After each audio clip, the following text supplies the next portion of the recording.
STPIയുമായി ബന്ധപ്പെട്ട ചില കാര്യങ്ങൾ പറയാൻ വേണ്ടിയിട്ടാണ് നിങ്ങൾക്ക് മുമ്പിൽ വന്നിരിക്കുന്നത്. STPIയുടെ സംസ്ഥാന പ്രവർത്തക സമിതി യോഗം ആലുവയിൽ നടന്നുകൊണ്ടിരിക്കുകയാണ്. ആലുവയിലാണ് പ്രസ്തുത യോഗം നടക്കുന്നത്. വരാൻ പോകുന്ന നിയമസഭാ തെരഞ്ഞെടുപ്പുമായി ബന്ധപ്പെട്ട ചർച്ചയാണ് ഈ യോഗത്തിൽ നടക്കുന്നതെന്നാണ് മനസ്സിലാക്കാൻ കഴിയുന്നത്. STPI സംസ്ഥാന കമ്മിറ്റി ഇത്തരം ഒരു യോഗം നടത്തി നിയമസഭാ തെരഞ്ഞെടുപ്പിനുള്ള ഒരുക്കങ്ങളിലേക്ക് പോകുമ്പോൾ അത് അത്രയൊക്കെ ചർച്ചയാക്കേണ്ടതുണ്ടോ എന്ന് നമ്മൾ സ്വാഭാവികമായിട്ടും ചോദിക്കും. പക്ഷേ അധികാരം പിടിക്കുക, തെരഞ്ഞെടുപ്പ് വിജയിക്കുക എന്നതിനപ്പുറം ഒരു പാർലമെന്ററി തെരഞ്ഞെടുപ്പുകളിൽ ഇടപെട്ടുകൊണ്ടിരിക്കുന്ന ഒരു രാഷ്ട്രീയ പ്രസ്ഥാനം എന്നുള്ള നിലയ്ക്ക് STPIയുടെ കേരളത്തിലെ പ്രസക്തി എന്നുള്ളത് കഴിഞ്ഞ ലോക്കൽ ബോഡി തെരഞ്ഞെടുപ്പിൽ വ്യക്തമായതാണ്. കേരളത്തിൽ അവർ 100-ന് മുകളിൽ സീറ്റ് പിടിക്കാൻ കഴിഞ്ഞിട്ടുള്ള ഒരു പാർട്ടിയാണ്. അവരുടെ വോട്ട് ഷെയർ എന്നുള്ളത് 4 ലക്ഷത്തിന് മുകളിലാണ് തെരഞ്ഞെടുപ്പിൽ ഉണ്ടായിട്ടുള്ളത്. ലോക്കൽ ബോഡിയിലെ 1600ഓളം സീറ്റുകളിലാണ് അവർ മത്സരിച്ചിരുന്നത്. ഇങ്ങനെ പലവിധ കാരണങ്ങളുണ്ട്. പക്ഷേ നിയമസഭാ തെരഞ്ഞെടുപ്പിലേക്ക് വരുമ്പോൾ അവർക്കുള്ള ആ കേഡർ വോട്ടുകൾ, ആ വോട്ടുകൾ അവർ എല്ലാ കാലത്തും നിലനിർത്തിയിട്ടുണ്ട്. ആ കേഡർ വോട്ടുകൾ അവർ നിലനിർത്തുകയും അതോടൊപ്പം തന്നെ പുതിയ വോട്ടുകൾ പിടിക്കാനും അവർക്ക് സാധിച്ചാൽ അത് അവരെ സംബന്ധിച്ചിടത്തോളം, STPIയെ സംബന്ധിച്ചിടത്തോളം വളരെ നിർണായകമായിരിക്കും. എന്നാൽ കേരളത്തിലുള്ള വരാൻ പോകുന്ന നിയമസഭാ തെരഞ്ഞെടുപ്പ് എന്നുള്ളത് ആർക്കും വലിയ ഭൂരിപക്ഷം നൽകാത്ത രീതിയിലുള്ള ഇരുമുന്നണികളും ഇഞ്ചോടിഞ്ച് മത്സരം നടത്തുന്ന ഒരു തെരഞ്ഞെടുപ്പായിരിക്കുമെന്നാണ് വിലയിരുത്തപ്പെടുന്നത്. എന്തുകൊണ്ടാണ് ഇങ്ങനെ? UDFനെ സംബന്ധിച്ചിടത്തോളം കഴിഞ്ഞ 10 വർഷമായിട്ട് അവർ അധികാരത്തിലില്ല. കഴിഞ്ഞ 10 വർഷമായിട്ട് അധികാരത്തിലില്ലാത്തത് UDFലെ പ്രധാനപ്പെട്ട പാർട്ടികൾ, പ്രത്യേകിച്ചും കോൺഗ്രസും അതുപോലെ തന്നെ മുസ്ലിം ലീഗിനെയും സംബന്ധിച്ചിടത്തോളം അവർക്ക് ചിന്തിക്കാവുന്നതിലും അപ്പുറമാണ്. ആദ്യമായിട്ടാണ് കേരളത്തിൻ്റെ ചരിത്രത്തിൽ 10 വർഷം അവർ അധികാരമില്ലാതെ പുറത്തുനിന്ന് നിൽക്കുന്ന സാഹചര്യമുണ്ടായത്. ഇന്ത്യയിലെമ്പാടും വിവിധ സംസ്ഥാനങ്ങളിൽ കോൺഗ്രസിന് അധികാരം നഷ്ടപ്പെട്ടുകൊണ്ടിരിക്കുന്ന ഒരു സാഹചര്യം കൂടി രാജ്യത്തുണ്ട് എന്നുള്ളത് നമ്മൾ ഓർമ്മിക്കേണ്ട കാര്യമാണ്. അപ്പോഴാണ് കേരളത്തിലും അവർക്ക് 10 വർഷത്തോളമായി അധികാരം പിടിക്കാൻ കഴിയുന്നില്ല എന്നുള്ള യാഥാർത്ഥ്യം നിലനിൽക്കുന്നത്. ഇല്ലെങ്കിൽ സാധാരണഗതിയിൽ ഒരു നിയമസഭാ തെരഞ്ഞെടുപ്പിൽ പരാജയപ്പെടുത്താൻ അടുത്ത തെരഞ്ഞെടുപ്പിൽ ആ മുന്നണിയെയാണ് ജനങ്ങൾ തെരഞ്ഞെടുക്കുക. എന്നാൽ കഴിഞ്ഞ തവണ വീണ്ടും LDFന് അധികാരം നൽകുകയാണ് ജനങ്ങൾ ചെയ്തിട്ടുള്ളത്. അപ്പോൾ മുസ്ലിം ലീഗ് എന്നുള്ളത് സ്വാഭാവികമായിട്ടും ഈ ഒരു അധികാര രാഷ്ട്രീയത്തിൽ ഊന്നി നിൽക്കുന്ന പ്രസ്ഥാനമാണ്. കോൺഗ്രസും അത്തരത്തിൽ തന്നെയാണ് മുമ്പോട്ട് പോയിക്കൊണ്ടിരിക്കുന്നത്. അങ്ങനെയുള്ള 2 പാർട്ടികളുടെ പ്രബലമായ മുന്നണിക്ക് 10 വർഷമായിട്ട് അധികാരം കിട്ടാത്തത് കൊണ്ട് ഏത് വിധേനയും അത് കൈപ്പിടിയിൽ ഒതുക്കുക എന്നുള്ള അജണ്ടയാണ് അവരെ സംബന്ധിച്ചിടത്തോളം ഉള്ളത്. LDFനെ വെച്ച് പറയുകയാണെങ്കിൽ LDFന് കഴിഞ്ഞ 2 ടേമിൽ അധികാരം കിട്ടിയതോടൊപ്പം തന്നെ രാജ്യത്ത് മറ്റൊരു സംസ്ഥാനത്തും ഇടതുപക്ഷം നിലവിൽ ഭരണത്തിലില്ല. നേരത്തെ ഉണ്ടായിരുന്ന ബംഗാളും ത്രിപുരയും ഒക്കെ നഷ്ടപ്പെട്ട് കേരളത്തിൽ മാത്രം ഒതുങ്ങുകയാണ് ഇടതുപക്ഷം മുന്നണിയുടെ ഭരണം എന്നുള്ളത്. അതുകൊണ്ട് തന്നെ CPMനെ സംബന്ധിച്ചിടത്തോളം അവരുടെ അവസാന കച്ചിത്തിരുമ്പാണ് കേരളത്തിലുള്ള ഭരണം നിലനിർത്തുക എന്നുള്ളത്. അതിനു വേണ്ടിയിട്ടുള്ള എല്ലാവിധ അടവുകളുമാണ് അവർ പയറ്റുന്നത്.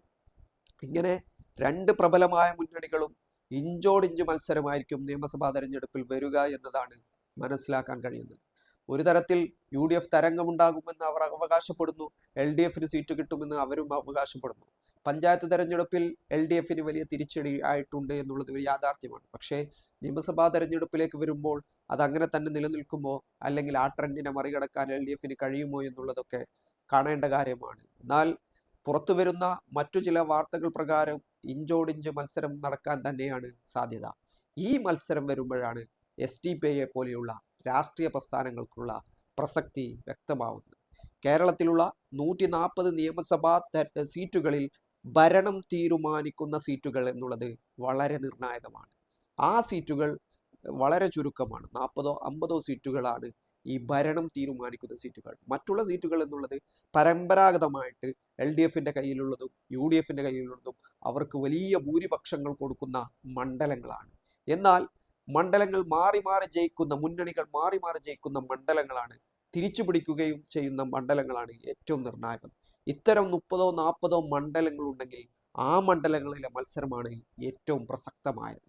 അങ്ങനെ നടക്കുന്ന മത്സരങ്ങളിൽ അവരുടെ ഭൂരിപക്ഷം എന്നുള്ളത് ജയിക്കുന്നവർ ആരായിരുന്നാലും, അത് UDF ആയിരുന്നാലും LDF ആയിരുന്നാലും, ആ കക്ഷികളുടെ ഭൂരിപക്ഷം എന്നുള്ളത് കേവലം ഒരു 1000 മുതൽ 500 മുതൽ 5000 വരെയാണ് വോട്ടിനാണ് ജയിക്കാൻ സാധ്യത കൽപ്പിക്കപ്പെടുന്നത്.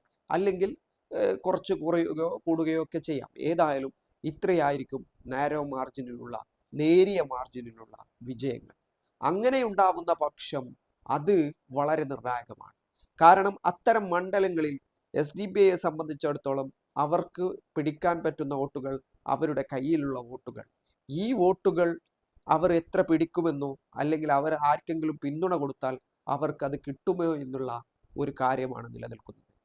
മറ്റൊരു കാര്യം, ജമാഅത്ത് ഇസ്ലാമിയുടെ വെൽഫെയർ പാർട്ടി UDFനെ സ്വാഭാവികമായിട്ടും പിന്തുണക്കും.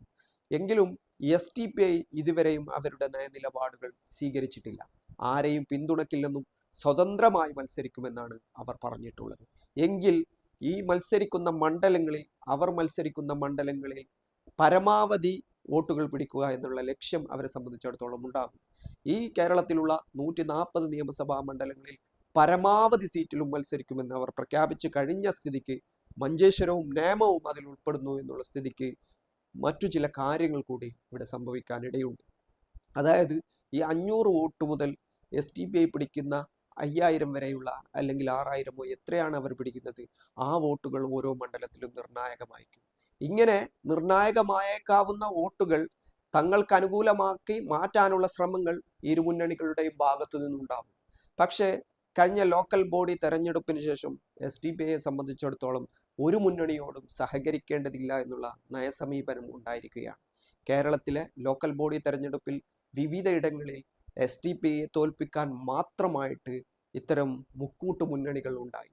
UDF LDFനും LDF UDFനും SDPIക്കെതിരെ ആർക്കാണോ വിജയസാധ്യത അവർക്ക് BJPയും വോട്ട് നൽകുന്ന ഒരു സാഹചര്യം കഴിഞ്ഞ ലോക്കൽ ബോഡി തെരഞ്ഞെടുപ്പിലുണ്ടായി. അതുകൊണ്ടാണ് ലോക്കൽ ബോഡിയിൽ പല SDPIയുടെ അവരുടെ സീറ്റുകളും അവർക്ക് നഷ്ടപ്പെട്ടത്.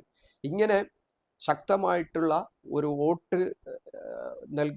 വോട്ട് പരസ്പരം മറിച്ച് നൽകിക്കൊണ്ടുള്ള ഒരു സാഹചര്യം ഉണ്ടായതുകൊണ്ട് തന്നെ തങ്ങളെ പരാജയപ്പെടുത്താനുള്ള നീക്കങ്ങൾ ലോക്കൽ ബോഡിയിൽ ഒരു മറയുമില്ലാതെ ചെയ്ത ആളുകൾക്ക് പിന്തുണ കൊടുക്കേണ്ടതില്ല എന്നുള്ള ഒരു നയസമീപനം SDPIയുടെ ഭാഗത്തു നിന്നും ഉണ്ടായിട്ടുണ്ട്. അതുകൊണ്ടാണ് അവർ നിയമസഭാ തെരഞ്ഞെടുപ്പിൽ പരമാവധി സീറ്റിൽ മത്സരിക്കുമെന്ന് പറയുന്നുള്ളത്.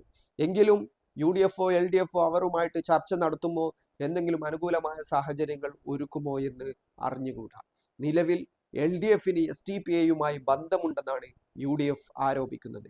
UDFന് ജമാഅത്ത് ഇസ്ലാമിയും വെൽഫെയർ പാർട്ടിയുമായിട്ടാണ് ബന്ധമുള്ളതെന്ന് LDFും ആരോപിക്കുന്നു. ഇങ്ങനെ രണ്ട് കക്ഷികളും പരസ്പരം SDPIയുടെയും വെൽഫെയർ പാർട്ടിയുടെയും കാര്യങ്ങൾ ആരോപിക്കുന്നുണ്ട്. എങ്കിൽ പോലും നിയമസഭാ തെരഞ്ഞെടുപ്പിൽ ഇവരെന്ത് സമീപനം സ്വീകരിക്കുന്നു എന്നുള്ളത്, പ്രത്യേകിച്ചും BJP ജയിക്കാൻ സാധ്യതയുള്ള മണ്ഡലങ്ങൾ എന്ന് വിശേഷിപ്പിക്കുന്ന നേമവും മഞ്ചേശ്വരം അടക്കം പാലക്കാട് അടക്കമുള്ള ഇടങ്ങളിൽ എന്ത് നിലപാട് സ്വീകരിക്കുന്നു എന്നുള്ളത് നിർണായകമായിരിക്കും.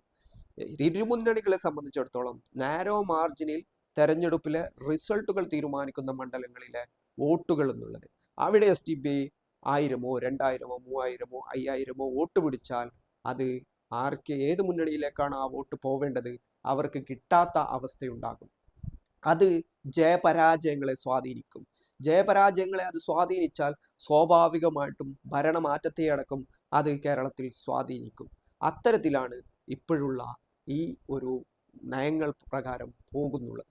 എങ്കിൽ പോലും SDPI അതിശക്തമായി അവരുടെ തെരഞ്ഞെടുപ്പ് സ്ട്രാറ്റജികൾ തീരുമാനിക്കാനുള്ള ഒരു നയസമീപനവുമായിട്ടാണ് കേരളത്തിലെ തെരഞ്ഞെടുപ്പിനെ കാണുന്നുള്ളത്. കേരളത്തിന് പുറമെ തമിഴ്നാട്ടിലും ബംഗാളിലുമൊക്കെ പാർട്ടി സംവിധാനങ്ങൾ ഉള്ളത് കൊണ്ട് തന്നെ അവിടങ്ങളിലും, ബംഗാളിൽ SDPI മത്സരിക്കാനുള്ള സാധ്യതയുണ്ട്. അവിടെ CPMുമായിട്ട് ചില സഹകരണങ്ങൾ ഉണ്ടായിട്ടുണ്ട്. തമിഴ്നാട്ടിൽ DMK മുന്നണിയിൽ ചിലപ്പോൾ SDPI എടുക്കുമെന്ന് പറയപ്പെടുന്നുണ്ട്. അത്തരം ചർച്ചകൾ അവിടെയും നടക്കുന്നുണ്ട്. ഇങ്ങനെ ഇന്ത്യയുടെ വിവിധ സംസ്ഥാനങ്ങളിൽ SDPI അവരുടേതായ നിലയിൽ പ്രവർത്തനങ്ങൾ തുടർന്നുകൊണ്ടേയിരിക്കുന്നുണ്ട്. പക്ഷെ കേരളത്തിൽ ഇരുമുന്നണികളും ഈ ഒരു SDPIയുടെ നയനിലപാടുകളുമായി ബന്ധപ്പെട്ട് പലതരം സമീപനങ്ങളാണ് സ്വീകരിച്ചു കൊണ്ടിരിക്കുന്നത്. LDF നിലവിൽ SDPIയെ പറ്റി വ്യാപകമായിട്ട് അത്തരം വിമർശനങ്ങൾ നടത്തുന്നില്ല എന്നുള്ള ഒരു യാഥാർത്ഥ്യമുണ്ട്. അഥവാ നേരത്തെ അവർ ഉയർത്തിവിട്ടിരുന്ന പല വിമർശനങ്ങളും താൽക്കാലികമായിട്ട് SDPIക്കെതിരെയുള്ള വലിയ വിമർശനങ്ങൾ LDFിന്റെ ഭാഗത്തു നിന്നുണ്ടാകില്ല. പക്ഷേ UDFിനെ ലക്ഷ്യമാക്കിക്കൊണ്ട് ജമാഅത്ത് ഇസ്ലാമി വാദവും അതുപോലെ തന്നെ വെൽഫെയർ പാർട്ടി ബന്ധവും ഒക്കെ പറഞ്ഞുകൊണ്ടുള്ള ഒരു കാര്യം അവർ ചെയ്യുന്നുണ്ട്. എന്നാൽ UDFിനെ സംബന്ധിച്ചിടത്തോളം SDPIയെ LDFുമായിട്ട് കൂടിക്കുക എന്നുള്ള അവരെ കൂടെയാണെന്ന് വരുത്തി തീർക്കുക എന്നുള്ള കാര്യമാണ് ഇപ്പോൾ സംഭവിച്ചുകൊണ്ടിരിക്കുന്നത്. ന്യൂനപക്ഷ വിഭാഗങ്ങളിലെ സ്വാധീനം ചില മേഖലകളിൽ SDPIക്ക് ഉണ്ട് എന്നുള്ളത് ഒരു യാഥാർത്ഥ്യമാണ്. ആ യാഥാർത്ഥ്യങ്ങൾ ഉൾക്കൊണ്ടാണ് ഇരു മുന്നണികളും ഗൗരവമായി ഇതിനെ കാണുന്നുള്ളത്. പരസ്പരം പഴിചാരുന്നതിനൊപ്പം തന്നെ അങ്ങോട്ടും ഇങ്ങോട്ടും പഴിചാരുന്നതിനോടൊപ്പം തന്നെ അവരുടെ വോട്ട് ഷെയറിലേക്കുള്ള ഈ നേരിയ മാർജിനിൽ വിജയിക്കാനുള്ള മണ്ഡലങ്ങളിൽ പരമാവധി വോട്ടുകൾ സംഘടിപ്പിക്കുക എന്നുള്ള നയത്തിലേക്ക് പോകുമ്പോൾ ഇപ്പോൾ VD സതീശനൊക്കെ SNDPയും NSSയുമായിട്ട് പ്രശ്നങ്ങളായി വീണ്ടും അവരെൻ്റെ പിതാവിന് തുല്യമാണ് വെള്ളാപ്പള്ളി നടേശനും അതുപോലെ തന്നെ സുകുമാരൻ നായരും ഒക്കെ എന്നുള്ള കാര്യങ്ങൾ പിന്നീട് VD സതീശൻ പറഞ്ഞു. ഇങ്ങനെ പല കാര്യങ്ങൾ സംഭവിക്കുന്നുണ്ട്. അതായത് ഒരു വിഭാഗത്തെയും പിണക്കാതിരിക്കുക എന്നുള്ള നയസമീപനമാണ് ഇരു മുന്നണികളും സ്വീകരിക്കുന്നത്. വെള്ളാപ്പള്ളി നടേശനും പിണറായി വിജയനും അതുപോലെ തന്നെ സുകുമാരൻ നായരുമായിട്ട് ബന്ധപ്പെടാൻ LDFും ശ്രമിക്കുന്നുണ്ട്. ഇങ്ങനെ കേരളത്തിലുള്ള സമസ്തയുടെ സമ്മേളനം കഴിഞ്ഞ ദിവസം നടന്നു. അവിടെ LDFിന്റെ സംസ്ഥാന മുഖ്യമന്ത്രി തന്നെ നേരിട്ടെടുത്ത് UDFിനെ സംബന്ധിച്ചിടത്തോളം കർണാടക ഉപമുഖ്യമന്ത്രിയും കേരളത്തിലെ പ്രതിപക്ഷ നേതാവും പങ്കെടുത്തു. ഇങ്ങനെ മുസ്ലിം ലീഗ് സ്വാഭാവികമായിട്ടുള്ള ഇങ്ങനെ എല്ലാ കക്ഷികളെയും അതുപോലെ തന്നെ AP വിഭാഗത്തിന്റെ പരിപാടി മറ്റൊരു ഭാഗത്ത് നടന്നു. ഇങ്ങനെ വിവിധങ്ങളായ ക്രിസ്ത്യൻ വിഭാഗത്തിന്റെ പരിപാടികൾ നടക്കുമ്പോൾ അവിടെയും അവരുടെ നിലപാടുകൾ നോക്കാതെ അവരുടെ കാര്യങ്ങൾ നോക്കാതെ പരമാവധി അവരുമായിട്ട് എൻഗേജ് ചെയ്തുകൊണ്ട് ഏതെങ്കിലും രീതിയിൽ ആ വോട്ടുകൾ തങ്ങളിലേക്ക് അടുപ്പിക്കുക എന്നുള്ള കാര്യമാണ് ഇരുമുന്നണികളും ഇവിടുത്തെ പ്രധാനപ്പെട്ട പാർട്ടികളും ശ്രമിച്ചുകൊണ്ടിരിക്കുന്നത്. അതിനിടയിലാണ് ഇത്തരം ഒരു കാര്യം സംഭവിക്കുന്നത്. ഏതായാലും വരും ദിവസങ്ങളിൽ ഈ മത്സരിക്കുന്ന മണ്ഡലങ്ങളിൽ അടക്കം നിർണായകമായ പ്രഖ്യാപനങ്ങൾ ഉണ്ടാവുമെന്നാണ് കരുതപ്പെടുന്നത്.